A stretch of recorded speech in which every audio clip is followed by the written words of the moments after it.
Sorotan lain, Saudara, Komnas Perempuan mendesak kepolisian Polres Metro Bekasi Kota untuk menahan pegawai BNN berinisial AF yang diduga melakukan KDRT terhadap istrinya sendiri yang berinisial YA. Menurut Komnas Perempuan, Saudara, desakan penahanan ditujukan agar korban tidak lagi mengalami kekerasan berulang yang lebih buruk dari terduga pelaku. Hal ini merujuk pada pola dan juga eskalasi kekerasan yang dialami korban sejak tahun 2021 hingga 2023. Kami meminta agar ketika cukup bukti, sebaiknya pelaku itu ditahan. Pertama, untuk mencegah kekerasan itu tereskalasi. Terlebih misalnya jika korban dan pelaku masih tinggal di kediaman yang sama.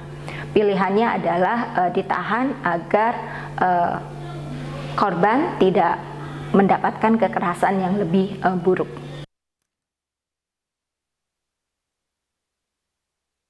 Tindak KDRT yang dilakukan pegawai BNN berinisial AF terhadap sang istri YA jadi sorotan.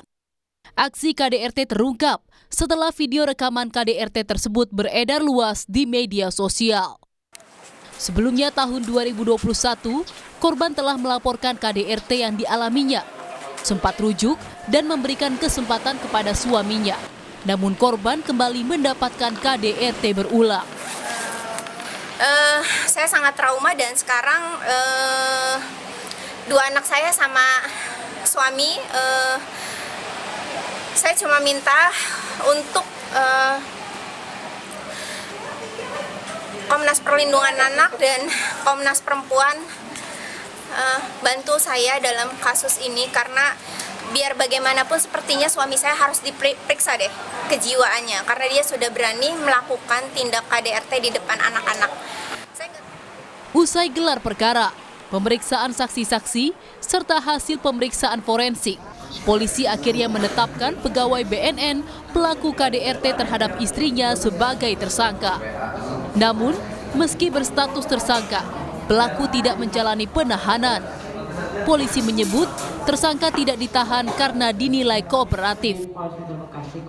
Nah, saat ini korban meminta kepada penyidik untuk melanjutkan kembali perkaranya dan saat ini sudah ditetapkan sebagai tersangka.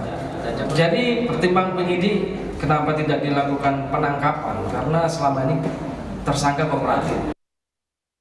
Penyidikan kasus KDRT ini masih terus diusut oleh penyidik Polres Metro Bekasi Kota. Rencananya, tersangka akan menjalani pemeriksaan Jumat 5 Januari di Mapolres Bekasi Kota. Tim Liputan Kompas TV.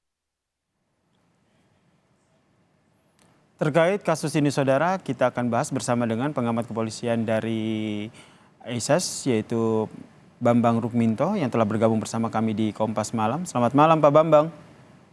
Bung Yasir.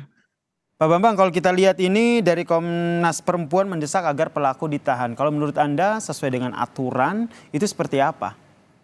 Ya, kalau kita melihat KUHP pasal 21 ayat 4 memang ada alasan subjektif dan objektif ya. Alasan subjektifnya terkait tindak pidana ini ancamannya 5 tahun, itu sudah masuk masuk untuk ditahan. Kemudian alasan subjektifnya terkait dengan tidak menghilangkan barang bukti, kemudian kooperatif, itu bisa menjadi diskresi kepolisian. Selama ini seperti itu. Padahal seharusnya kepolisian juga harus mempertimbangkan hal-hal lain gitu. Karena alasan subjektif kepolisian tidak menahan itu bukan hanya terlapor ini kooperatif saja, tapi juga bisa menghilangkan barang bukti, kemudian juga mempengaruhi saksi. Dalam mempengaruhi saksi ini kan korban bisa terintimidasi oleh terlapor itu. Makanya penahanan itu saya setuju dengan apa yang disampaikan Komnas Perempuan dan perempuan bahwa tersangka karena bukti-bukti sudah cukup ya seharusnya ditahan. Jadi Anda juga mendorong bahwa tersangka ini harusnya ditahan ya, karena berdasarkan alasan objektif memang sudah 5 tahun dan memang secara subjektif juga dia pantas untuk ditahan. Benar, tidak bisa kepolisian tadi sampaikan Kasatgas Polres Bekasi, Metro Bekasi yang mengatakan bahwa pelaku ini kooperatif. Alasan pelaku kooperatif ini hanya salah satu saja dari alasan-alasan subjektif yang lainnya yang harus dipertimbangkan. Di antaranya yaitu tadi bisa terlapor bisa melakukan intimidasi pada korban seperti itu. Kalau hal itu terjadi kan ini menjadi trauma berkepanjangan bagi korban seperti itu. Terlebih penyiksaan atau KDRT yang dilakukan ini di depan anak korban ya, Pak Bambang ya. Ya benar, banyak hal yang bisa dilihat dari video yang sudah beredar itu gitu loh. Makanya Polres Bekasi ini harusnya memang benar-benar lebih bijak ya dalam menyikapi kasus-kasus kekerasan dalam rumah tangga seperti ini gitu loh. Karena kita melihat sebelumnya kasus di Jagakarsa misalnya yang kemudian ada korban meninggal, hal-hal seperti itu kan menunjukkan kurangnya sensitivitas pihak kepolisian pada kekerasan dalam rumah tangga seperti itu. Berarti menurut Anda Pak Bambang, pelaku yang kooperatif ini tidak valid ya jika dijadikan sebagai alasan agar pelaku ini tidak untuk ditahan? Benar, Bung Yasir. Ada alasan lain selain kooperatif yaitu tadi tidak menghilangkan barang bukti, kemudian juga tidak menghilangkan barang bukti ini kan luas, pemikiran luas gitu loh. Bisa dilihat luas. Salah satunya bisa melakukan intimidasi pada saksi pelapor misalnya. Ya hal-hal seperti itulah yang seharusnya dipertimbangkan oleh Polres Metro Bekasi. Jangan sampai ini juga penahanan itu kan juga juga selain untuk mempermudah penyelidikan juga untuk memberikan efek jera dan tidak membuat trauma yang berkepanjangan pada korban seperti itu. Ini harusnya dicermati oleh Polres Bekasi. Korban yang termaksud adalah istri pelaku, apakah juga bisa mengajukan begitu agar pelaku ini baiknya ditahan saja atau prosesnya seperti apa? Ya, kepolisian memang memiliki hak ya, diskresi ya. Pelaporan kan sudah dilakukan oleh korban kepada Polres Metro Bekasi. Seharusnya memang kebijakan penahanan itu dilakukan oleh penyidik, kepolisian, kejaksaan maupun hakim. Tetapi kepolisian itu bisa mempertimbangkan alasan-alasan subjektif itu tadi. Kalau kemudian hal ini membuat trauma korban dan juga mempengaruhi kesaksian korban, ini kan menjadi lebih berkepanjangan lagi seperti itu. Kemudian menurut Anda apa yang akhirnya bisa merubah dari keputusan pihak kepolisian yang sebelumnya ditahan, akhirnya ditahan? Selain desakan dari Anda dan juga termasuk dari Komnas Perempuan tadi. Ya ini terkait dengan sensitivitas kepolisian gitu loh. Kawan-kawan di kepolisian selama ini kurang sensitif terkait dengan kekerasan dalam rumah tangga ini loh. Kejadian-kejadian terkait kekerasan dalam rumah tangga yang memunculkan korban itu sudah sering kali terjadi. Harusnya ini menjadi pelajaran bagi kepolisian secara luas ya. Bukan hanya kasus per kasus saja, tetapi juga harus secara luas bahwa kasus kekerasan dalam rumah tangga ini serius gitu. Makanya kalau tidak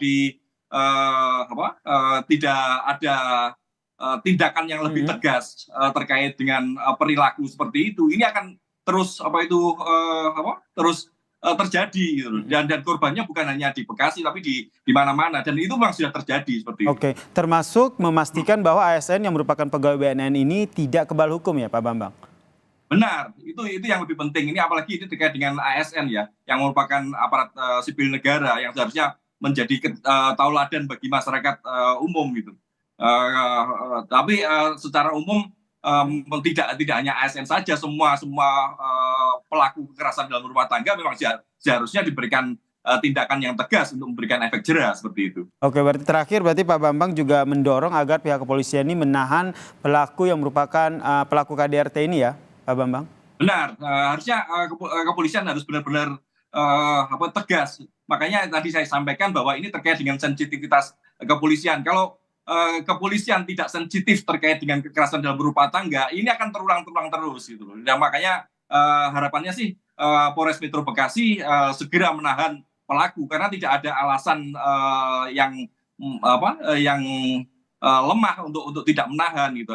Alasan kooperatif itu kalau semua orang yang sudah menjadi tersangka pasti akan kooperatif gitu. Apalagi bukti-buktinya kuat gitu. Jadi itu alasan yang sangat lemah untuk tidak menahannya seperti itu. Baik, terima kasih Pak Bambang Rukminto telah bergabung bersama kami di Kompas Malam. Salam sehat Pak Bambang.